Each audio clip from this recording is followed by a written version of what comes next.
আপনি অন্যায় করছেন। আপনি একজন জামাত হয়ে কিভাবে কাজটা করলেন? মেয়ের লোক নিয়ে। এই মুরব্বী, আপনি এর কয়দিন নিয়ে আসছেন এখানে? সত্যি করে দেবেন। হ্যাঁ, এরকম ভাড়া করছেন নীলার থেকে? জামাতের কর্মকাণ্ড দেখে মনে হইল যে 1971 সালের যে চরিত্র এখন এরা পরিবর্তন করতে পারে নাই, এই চরিত্র থেকে এখনো বের হয়ে আসতে পারে নাই। এটা প্রথমে ওনারা বলছে এটা নাকি এআই দিয়া কেউ ভিডিও বানাইছে, ভিডিও বানাইয়া অপপ্রচার চালাইতেছে। আবার এখন শুনতেছি ওনার তৃতীয় স্ত্রী।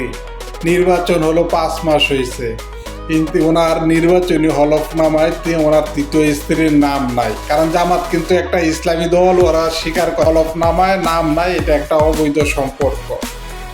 ওনার তৃতীয় স্ত্রী এখন উনি বলতেছে ওকে, তাহলে হোটেল, আবাসিক হোটেলে যাইতে হবে কেন? বাসাও যেতে পারতো। জাতির কাছে আমার এই একটাই প্রশ্ন যে হোটেলে যাইতে হবে কেন? জামাত এখনো 1971 সালের চরিত্র থেকে বের হয়ে আসতে পারে নাই। স্বীকার করতে হবে যে উনি অবৈধ অনৈতিক কার্যকলাপের সাথে উনি জড়িত।